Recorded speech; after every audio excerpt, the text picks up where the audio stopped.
Dear mourners, since Ndeh Blaise died on that fateful day, we have been accused for not making an official statement. The moderator has written, but we, the servant on the spot, will now want to make an official statement on how Ndeh Blaise died. I'm sure they have been waiting to see it on social media. We have been very quiet, but it does not mean that we do not feel the pain. I knew this young man in the late 80s. I'm sure his classmates are here. I was his mathematics and further mathematics teacher in the late 80s. Ndeh Blaise was very humble, very hardworking.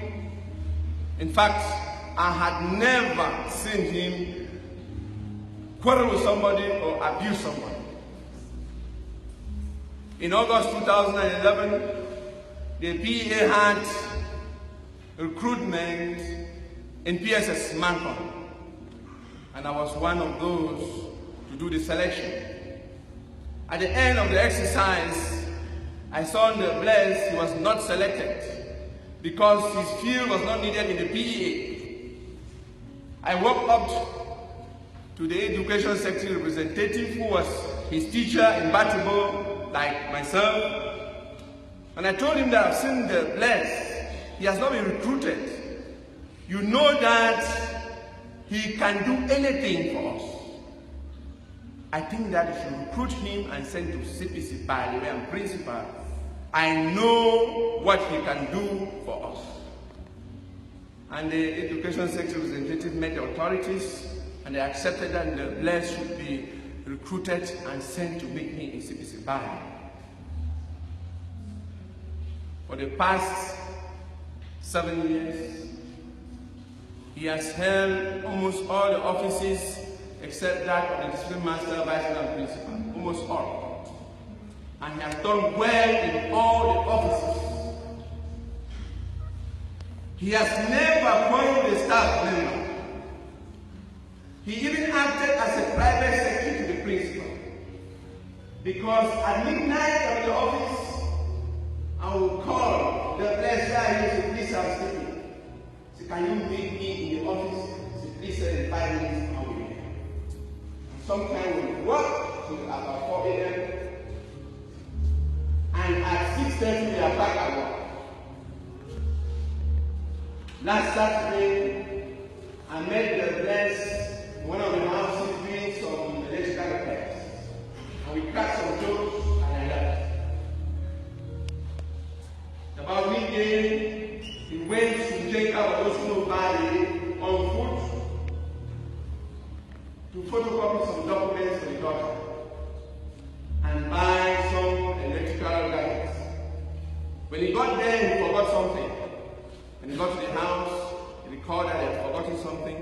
He called a bike man to help him bring the thing to him, and the bike man told him he had not seen it. He was going back to Njenka.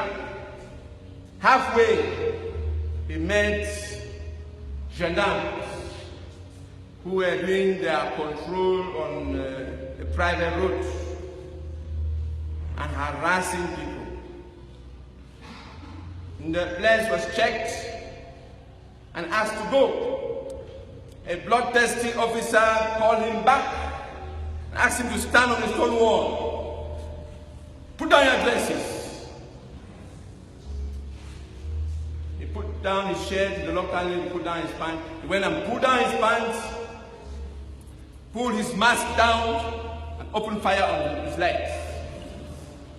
Blaise fell down helplessly, and some people who were already free tried to help him. And that officer told him, if you go there again, I will open fire on you. There are witnesses here. At that level, I had a call. I was informed. Because at that same time, the vice principal was arrested, coming back from the hospital. When I received the call, I did everything in my powers to reach the authorities that day. I didn't succeed immediately. When they had finished with those people, Blaise was still lying on the ground helpless. When the people left a few meters after, they heard the sound of the gun again. When we picked the corpse of Blaise to the mortuary, we saw bullet wounds on his chest. We now assume that that second gunshot was on his chest. My assumption, our assumption is that they knew that with the leg, Ndeh Blaise will be able to give the testimony. Let us finish him. The vice principal was arrested coming back from the hospital in his car and his hospital. Asked to undress himself for no crime. Sit on the tarmac there. After some time, they asked him to also go to that wall. Fortunately for us, the fire was not open. About that time, I was able to get to the authorities on phone and I asked, what have we done to you? Is it the price you have to pay us? While the mortuary I called, I said, if you have finished with that one, if you have killed that one, I am already in the mortuary, bring to me so I can finish my work. They said, no, he's sitting in front of me. The authority said he's sitting in front of me. I said, but I'm calling him. I'm trying to call him, and he's not picking the call. It means he's not alive. He said, no, he's alive. I said, can I talk with him? I spoke with the vice principal.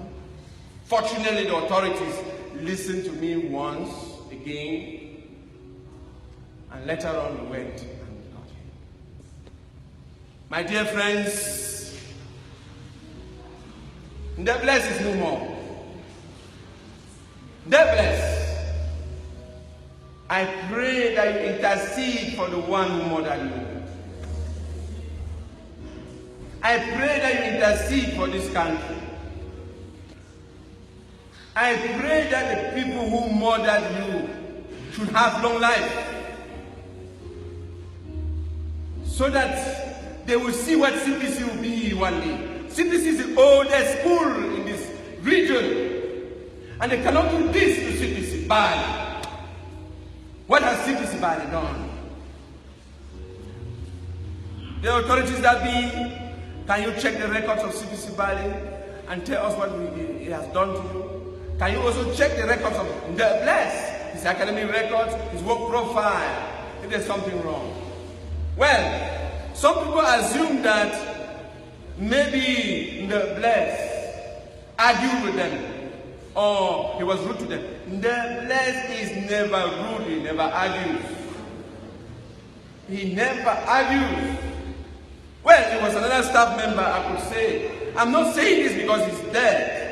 That's not why I'm saying this. I have known him since 1988. I can count the number of years. Since 1988. Dear mourners, we will continue to do our work. Dear pastors, we pray that you pray for us so we can accept this loss that has come at this time of the year. Thank you very much.